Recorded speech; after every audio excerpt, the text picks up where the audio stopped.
এক হিন্দু পুরোহিত আমার নবীর বিরুদ্ধে কটূক্তি করেছে। জোরে বলেন নাউযুবিল্লাহ।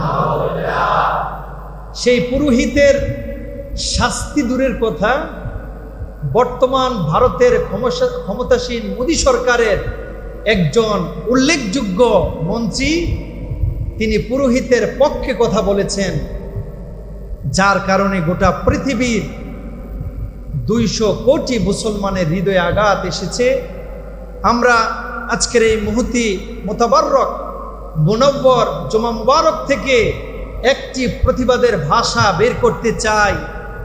রসুল আমাদের হৃদয়, রসুল আমাদের জীবন। চিল্লায় বলেন ঠিক কিনা? রসুলের বিরুদ্ধে যারা আঙ্গুল উঠবে, ওই আঙ্গুলকে ভেঙ্গে দিতে 1 সেকেন্ড সময় মুসলমানের লাগে না। চিল্লায় বলেন ঠিক কিনা? কি মোদী সরকার, আর কি আমেরিকা, কি ব্রিটেন, আমরা কাউকে ভয় পাই না। রাসূলুল্লাহর শানের বিরুদ্ধে যেই কথা বলবে তার 20 দাঁত ভেঙ্গে টুকরো টুকরো করে দেওয়া হবে। চিল্লায় বলেন ঠিক কিনা? মোদী সরকারকে আমরা আহ্বান করছি, অনতি বিলম্বে পুরোহিতকে গ্রেফতার করে আমার রসুলের শানের বিরুদ্ধে কথা বলার কারণে অবশ্যই তার উপযুক্ত শাস্তির ব্যবস্থা করতে হবে। চিল্লায় বলেন ঠিক কিনা? সাথে সাথে আমাদের দেশের নাস্তিক যারা তাদের বিরুদ্ধে প্রতিবাদ করলে জ্বলে ওঠে, তাদেরকেও আমরা বলে দিতে চাই, এটা আগের যুগ মনে করবেন না। এটা 2024 সালের 5ই অক্টোবরের পরের সময়। এই সময়ে যদি নবীর বিরুদ্ধে, কোরআনের বিরুদ্ধে, ইসলামের বিরুদ্ধে, আলেমের বিরুদ্ধে কথা বলে তার 20 দাঁত ভেঙ্গে টুকরো টুকরো করে দেওয়া হবে। চিল্লায় বলেন ঠিক কিনা? ভাইরা আমার, রাসূলুল্লাহর শানের মাসে, রবিউল আউয়াল মাসে কিভাবে আমাদের বুকে আঘাত করে আমরা বুঝতে পারি আল্লাহ রাব্বুল আলামিনের গজব তার জন্য অনিবার্য। আমরা দোয়া করি আল্লাহ যদি হেদায়েত থাকে হেদায়েত দান করুক, আর হেদায়েত না থাকলে আল্লাহ যেন বংশ সহ নির্বংশ করে দেয়। পড়ে না আমিন। তারা কার বিরুদ্ধে কথা বলে? যে রাসূলুল্লাহর শান, যে রাসূলুল্লাহর মান, যে রাসূলুল্লাহর ইজ্জত আবরুর আমার আল্লাহ কোরআনে তো অসংখ্যবার বলেছেন, ওয়ারফানা লাকা যিকরাক। শুধু তাই নয়, ইন্নাকা লাআলা খুলুকিন আযীম, লাকাদ কানা লাকুম ফি রাসূলিল্লাহি উসওয়াতুন হাসানা, মা কানা মুহাম্মাদুন আবা আহাদিম মির রিজালিকুম। এরকম করে অসংখ্য আয়াতে আল্লাহ শুধু একথাই বলেছেন, হাবিব আমার পরে আর কেউ নাই, শুধু আপনিই বলেন সুবহানাল্লাহ। কি দুলুকে, কি ভুলুকে, কি গ্রহ নক্ষত্র, কি আরশ, কুরসি, লৌহ, কালাম, কোনো কিছুকে আল্লাহ একথা বলেন নাই, শুধু বলেছেন এতটুকু, আমার পরে কেউ নাই। ওয়ারফানা লাকা যিকরাক। হাবিব আমার পরে যদি কারো প্রশংসা হয়, প্রশংসা করবে আপনার। বলেন না সুবহানাল্লাহ। আপনি যদি অক্সফোর্ড যান, ক্যামব্রিজ যান, আপনি পৃথিবীর বড় বড় ইউনিভার্সিটিগুলোতে যান, সেখানে একটা কর্নার করা হয়েছে মুহাম্মদ সাল্লাল্লাহু আলাইহি ওয়াসাল্লামের উপরে। বলেন না সুবহানাল্লাহ। বিলেতের আপনি যখন যাবেন লন্ডনে, একটা খ্রিস্টান দেশের জাতীয় জাদুঘরে ঢুকতেই তারা লিখে রেখেছে, as a father, as a teacher, as a lawgiver, as a lawmaker, as a reformer of the society, Muhammad is the superman of the world. বলেন সুবহানাল্লাহ। আপনি কার সম্পর্কে আপনি কটূক্তি করেন? যেই হাবিবে পাকের 2টি দিক ছিল, একটা ছিল সূরত আর একটা ছিল সিরাত। সূরত হচ্ছে প্রশংসনীয়, যে প্রশংসা পৃথিবীর আর কেউ পাবে না, একমাত্র আমার নবীজি। বলেন না সুবহানাল্লাহ। সিরাত হচ্ছে অনুকরণীয়। আমরা যে টুপি, আমরা যে নামাজ, আমরা যে সৎ কাজ করি, আমরা যে হালাল পথে উপার্জন করি, সব কিছু নবীজির সিরাত। আর নবীজির সূরত হচ্ছে তার নিজে, এটার সাথে কারো তুলনা হয় না। নবীজি সাল্লাল্লাহু আলাইহি ওয়াসাল্লাম শামাইলে তিরমিজি থেকে কয়েকটি কথা আমি কোট করব আপনাদের সামনে। আল্লাহর হাবিবের সূরতটা কেমন ছিল? তিনি ছিলেন মধ্যম আকৃতির, সুঠাম দেহী একজন সুপুরুষ। সুবহানাল্লাহ পড়বেন না? যার চুলগুলো ছিল ঘাড় পর্যন্ত প্রলম্বিত। তিনি যখন চিরুনি দিয়ে আঁচড়াতেন, তার চুলগুলো কুকরানো ছিল, মৃদু মন্দ বাতাসের ঢেউ তার চুলের মাঝে সব সময় বয়েই যেত। বলেন সুবহানাল্লাহ। আল্লাহর হাবিব কেমন ছিলেন? তার সৌন্দর্য এত বেশি ছিল, পৃথিবীতে আল্লাহ পাক যত মানুষকে সৃষ্টি করেছেন, কুল কায়নাতে যত কিছুকে সুন্দর করে বানিয়েছেন, এত সুন্দর করে কাউকে বানান নাই যত সুন্দর আমার নবীজি ছিলেন। সুবহানাল্লাহ। আল্লাহর হাবিব সাল্লাল্লাহু আলাইহি সাল্লামের শরীরে সব সময় সুগন্ধি সব সময় লেগেই থাকতো। তিনি যদি কারোর সাথে মুসাফা করতেন, একটু ভালো করে খেয়াল করেন নবীজি কেমন ছিলেন। কারোর সাথে যদি তিনি মুসাফা করতেন, ওই হাতে সব সময় সুগ্রাণ জান্নাতি লেগেই থাকতো। সুবহানাল্লাহ।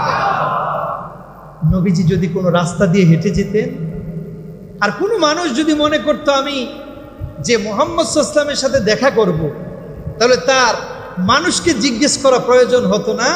তিনি যেই রাস্তা দিয়ে হেঁটে যেতেন, ওই রাস্তা দিয়ে একটা গ্রান বের হতো, ওই লোক বুঝতে পারতো নবীজি এই রাস্তায় হাঁটতেন, খুঁজে খুঁজে নবীকে পেয়ে যেতেন। সুবহানাল্লাহ। নবীজি কেমন ছিলেন?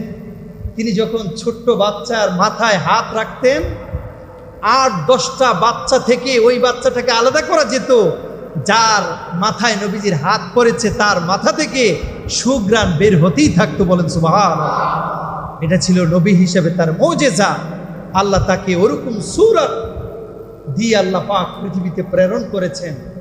ভাইরা আমার, আমি ছোট্ট একটি হাদিস থেকে আপনাদেরকে স্মরণ করে দিতে চাই। সাহাবায়ে কেরাম কেন নবীর প্রতি এত আসক্ত হলেন, নবীকে তারা এত ভালোবাসতেন। নবীজির থুতু মুবারক তারা কখনো মাটিতে পড়তে দিতেন না। থুতু মুবারককে তারা বরকত হিসাবে গায়ে মেখে নিতেন। এই থুতু থেকে ঘ্রাণ বের হতো। সুবহানাল্লাহ। কেন এত রসুলকে ভালোবাসতেন? ছোট্ট একখানা হাদিস, তার নাম হচ্ছে আব্দুল উজ্জা। তিনি ইসলাম গ্রহণ করেন নাই, যুবক, মদিনাতুল মুনাওয়ারা জীর্ণ শীর্ণ একটা ঘরে আব্দুল উজ্জার মা বসবাস করত। আব্দুল উজ্জা নবীজির সাথে চলাফেরা করে নবীর প্রতি এত মোহাব্বত, এত ভালোবাসা পয়দা হলো, সে কোনোভাবেই অন্য কোনো ধর্মকে সাপোর্ট করলো না। সে মনে প্রাণে এটা বিশ্বাস করলো যে আমি মুহাম্মদের ধর্ম ইসলামকে কবুল করব। বলেন সুবহানাল্লাহ। আব্দুল উজ্জা, সেই সময়ে মূর্তির নাম ছিল উজ্জা, ওই উজ্জার বান্দা, তার নাম ছিল আব্দুল উজ্জা। সে মনে প্রাণে নবীকে মহাব্বত করতো আর মানুষের কাছে বলতো। যখন তার চাচারা দেখলো এই ছেলে তো আমাদেরকে ধ্বংস করবে, আমাদের ক্ষমতা শেষ করবে, তাকে আর বাঁচিয়ে রাখা যাবে না, আব্দুল উজ্জা তার সহায় সম্পত্তি যা ছিল চাচারা সব নিয়ে গেল কেড়ে। এমনকি হাদিসে পাক এসছে পরনের যে বস্ত্র জামা কাপড় এগুলোও খুলে তাকে বিবস্ত্র করে দিল। আব্দুল উজ্জা সে কান্নাকাটি করে ছোট্ট জীর্ণ শীর্ণ ঘরে তার মা বসবাস করত। সেখানে গিয়ে মাকে ডাক দিল, মা একটু দরজাটা খোলো। মা তো দরজাটা খুলেই দেখে ছেলেটার গায়ে কোনো কাপড় নেই, বিবস্ত্র। মা চোখ খুলে ধরলেন, ডাক দিয়ে বললেন, ইয়া আবাতা মান জাররাদাকা মিনাল ইজারি ওয়ার রিদা। ও কলিজার টুকরা সন্তান, তুমি আমার কলিজার টুকরা পুত্র, তোমার গায়ের পোশাকগুলো কে কেড়ে নিয়েছে? আব্দুল উজ্জা ডাক দিয়ে বলল, মা আমি মদিনার নবী মুহাম্মদ সাল্লাল্লাহু আলাইহি সাল্লামকে ভালোবেসে ফেলেছি, তার ভালোবাসা আমার অন্তরে জায়গা হয়েছে, আমি মুহাম্মাদের ধর্ম ইসলাম কবুল করব। এই কথা যখন আমার চাচারা জানতে পারলো, মা আমার যত সহায় সম্পত্তি ছিল সব কেড়ে নিয়ে গেল। মা আমাকে তারা বিবস্ত্র করে দিল, আমার কাপড়গুলো তারা রাখতে দিল না। মা তুমি আমার মা, জন্মদাতা, তোমার কাছে আমি কিচ্ছু চাই না মা, শুধু এতটুকুই চাই, মা রে তুমি যদি পারো ঘর থেকে একটা পুরাতন ছেঁড়া কাপড় যদি আমারে দাও, ওই কাপড়টা পরে আমি নূর নবীর কদমে একটু হাজিরা দিব। বলেন সুবহানাল্লাহ। আব্দুল উজ্জা যুবক মানুষ, বিবস্ত্র, কাপড় নাই, মার কাছে কাপড় চাইলেন। মা চোখের পানি ছেড়ে দিয়ে বলল, বাবা আমার কাছে কিছু চাইলেন, একটু কাপড় চাইলেন। মা ভিতরে গিয়ে একটা পুরাতন কম্বল, এটাকে আরবিতে বলা হয় বাজার, পুরাতন কম্বলকে আরবিতে বলা হয় বাজার, একটা কম্বল। মা চোখগুলো ধরলেন, কারণ ছেলের তো কাপড় নাই, চোখগুলো ধরে কম্বলটা তার কাছে দিলেন। ছেলেটা কম্বলটা পেয়ে চোখের পানি ছেড়ে দিয়ে মাকে একটা ডাক দিয়ে বললেন, মা মদিনার নবী মুহাম্মদের দরবারে যায়, আমার জন্য দোয়া করো। বলেন না সুবহানাল্লাহ। কাপড়টাকে দুই ভাগ করলেন, দুই টুকরা করলেন। একটা দিয়ে বানালেন ইজার, লুঙ্গি, আরেকটা রিদা, চাদর বানালেন। তো একটা কম্বলকে দুই টুকরা করার কারণে আরবিতে বলা হয় বাজাদাইন, দুই টুকরাওয়ালা কাপড়। তিনি দুইটা টুকরা পরে নবীজির কাছে রাতের বেলা চলে গেলেন। রাসূলুল্লাহ সাল্লাল্লাহু আলাইহি ওয়াসাল্লাম ফজরের নামাজের আগে মসজিদে নববীতে আসেন। যেই রাস্তা দিয়ে আসেন ওই রাস্তা এক পাশে আব্দুল উজ্জা দাঁড়িয়ে আছে। ফজরের আজান হলো, নবীজি ঘর থেকে বের হলেন। ছেলেটি দৌড়ে এসে নবীকে বললেন, ইয়া রাসূলুল্লাহ আতাইতুকা ইয়া রাসূলুল্লাহ উরিদু আন মুসলিম। হুজুর আমার নাম আব্দুল উজ্জা, আমি আপনারে বড় ভালোবাসি। সুবহানাল্লাহ বল। আমার চাচা আপনাকে ভালোবাসি বলে টাকা পয়সা, সহায় সম্পত্তি, কাপড় চোপড় সব রেখে দিয়েছে। মার কাছ থেকে একটা পুরাতন কম্বল নিয়ে আপনার দরবারে এসেছি। ইয়া রাসূলুল্লাহ আমি কালিমা পড়ে মুসলমান হতে চাই, আমাকে আপনি কালিমা পড়ায় দেন। বলেন সুবহানাল্লাহ। আল্লাহর নবী আব্দুল উজ্জার এই কথা শুনে তাকে বললেন, তোমার নাম কি? তিনি বললেন আব্দুল উজ্জা। নবীজি ডাক দিয়ে বললেন, আব্দুল উজ্জা কোনো মুসলমানের নাম হতে পারে না।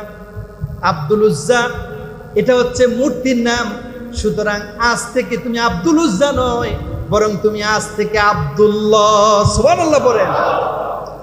নবীজি বললেন, তোমার নাম পরিবর্তন হলো আব্দুল্লাহ, এবার তুমি কি স্বেচ্ছায় কালেমা পড়তে চাও?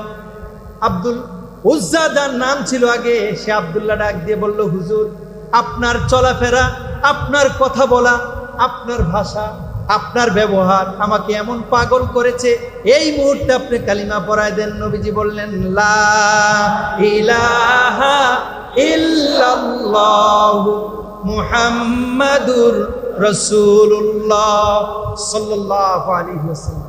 কালিমা পড়ে মুসলমান হলো, নাম হলো আব্দুল্লাহ। কাপড় ছিল তার কাছে দুই টুকরা বাজাদাইন। আব্দুল্লাহ তো অনেক ছিল, তাকে পার্থক্য করার জন্য সবাই তাকে ডাকতো আব্দুল্লাহ জুল বাজাদাইন, দুই টুকরাওয়ালা কাপড়ওয়ালা আব্দুল্লাহ। বলেন না সুবহানাল্লাহ।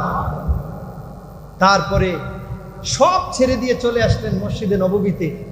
আপনারা জানেন আসহাবে সুফা 70 জন সাহাবীর বাড়িঘর ছিল না, তারা মসজিদে নববীর বারান্দায় বসবাস করত।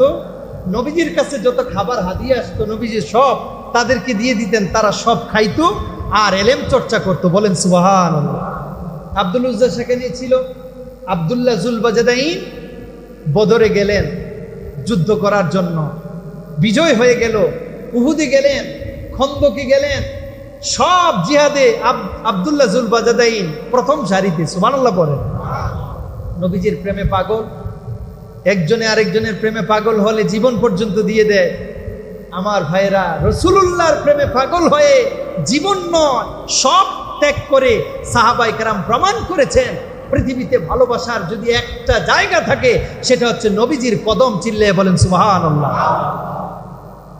হযরত আব্দুল্লাহ জুল বাজাদাইন রাসূলুল্লাহর কদমের সামনে, নবীজির সামনে জীবনটাকে দিয়ে দিবেন বলে, শাহাদাতের পেয়ালা পান করবেন বলে বদরে গেলেন, শহীদ হলেন না। উহুদে গেলেন, শহীদ হলেন না। তাবুকে গেলেন, শহীদ হলেন না। খন্দকে গেলেন, শহীদ হলেন না। সর্বশেষ নবীজি তিনি যখন যুদ্ধ করতে যাবেন তাবুকে, মদিনা থেকে প্রায় 750 মাইল দূরে তাবুক। সেই সময় রোমের বাদশাহ হেরাকেল 3 লক্ষাধিক সশস্ত্র সৈন্য নিয়ে মদিনায় আক্রমণ করবে, ইসলামী রাষ্ট্রকে শেষ করে দিবে।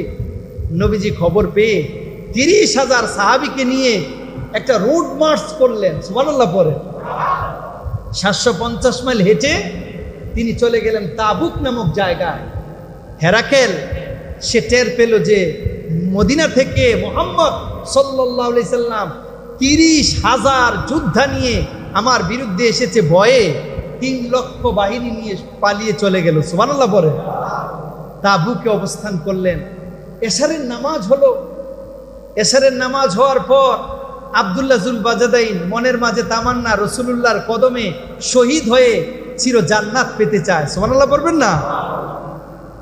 আব্দুল্লাহ জুল বাজাদাইন নামাজ শেষে দৌড়ে এসে রসুলুল্লাহর কদমে, ইয়া রসুলাল্লাহ, ইসলাম কবুল করলাম আপনার প্রেমে পাগল হয়ে, আপনার কদমের সামনে থেকে নিজের জীবনটা ইসলামের জন্য বিলিয়ে দিতে চাই।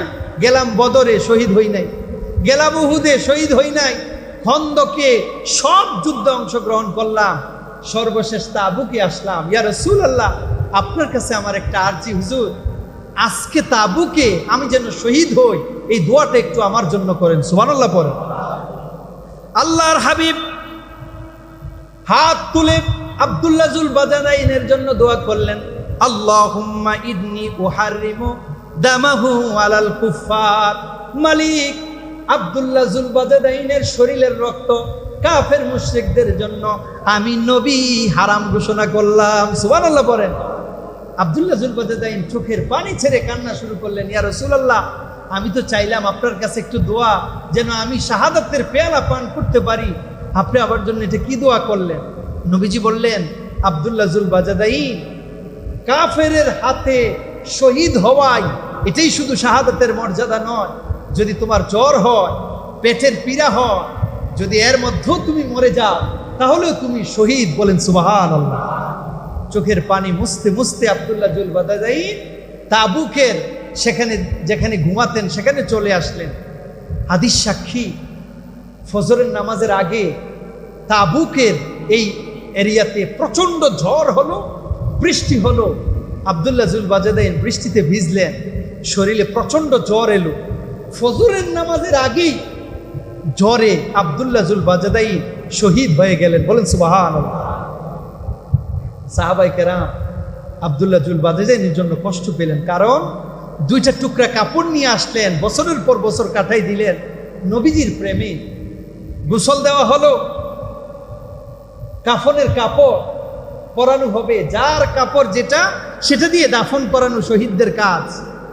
তার 2টা টুকরা কাপড়, ওই যে মা দিয়েছিল, কাপড় 2টা এত ছোট ছিল, যদি পা ঢেকে দেওয়া হয় মাথা খোলা থাকে, মাথা ঢেকে দেওয়া হলে পা খোলা থাকে। সাহাবীরা দৌড়ে এসে বলে, ইয়া রাসূলুল্লাহ, আব্দুল্লাহ জুল বাজাদাইন আপনার প্রেমে পাগল সাহাবী, কাপড় নাই, ছোট্ট 2টা টুকরা কাপড় নিয়ে ইসলাম কবুল করলেন, এটা নিয়েই শাহাদাত বরণ করলেন। হুজুর, তার মাথা খোলা থাকলে পা ঢাকা থাকে, আর তার একটা অংশ খোলা থাকে, হুজুর আমরা কি করব? নবীজি বললেন, আরব একটা ঘাস আছে ইদখির, ওই গাছটা দিয়ে তার পা গুলো ঢেকে দাও। হযরতে আব্দুল্লাহ ইবনে মাসউদ বর্ণনা করেন, ফারাআইতু শুগলাতান ফি নাহিয়াতিত তাবুক, যখন সব রেডি করা হলো, ফজরের নামাজের আগেই দেখি ওই তাবুকের এক কোণায় মিটমিট করে আলো জ্বলে। আব্দুল্লাহ বিন মাসউদ দেখেন, দৌড়ে গিয়ে দেখেন সেখানে স্বয়ং নবীজি নিজেই কবর খুঁড়তেছে, বলেন সুবহানাল্লাহ। এরপরে জানাজা হলো, তাকে দাফন দেওয়ার জন্য নবীজি নিজেই তিনি কবরে নেমে গেলেন। এরপরে দেখেন নবীকে ভালোবাসলে কি হয়, নবীজি তার লাশটাকে হাতে নিলেন, কবরের মধ্যে রাখলেন, আর হাত তুলে দোয়া করলেন, আল্লাহুম্মা আইন্নি আমসাইতু রাদিয়ান ফারদ আনহু। মালিক, আমি আজকে পর্যন্ত আব্দুল্লাহ জুল বাজাদাইনের প্রতি সন্তুষ্ট ছিলাম, আজকে তোমার কাছে আমানত রেখে গেলাম, তুমিও তার প্রতি সন্তুষ্ট হয়ে যাও, বলেন সুবহানাল্লাহ। চিল্লায়ে বলেন আল্লাহু আকবার। আব্দুল্লাহ জুল বাজাদাইন দুনিয়া তো নবীর প্রেমে পাগল, মরার পরেও আল্লাহ পাকের কাছে তিনি মর্যাদাশীল হয়ে গেলেন। তার কারণ ছিল একটা, নবীকে ভালোবাসলেন। ভাইরা আমার, যেই নবীর প্রেমে পাগল হয়ে আব্দুল্লাহ জুল বাজাদাইন শহীদ হলেন, সেই নবীকে ভালোবাসা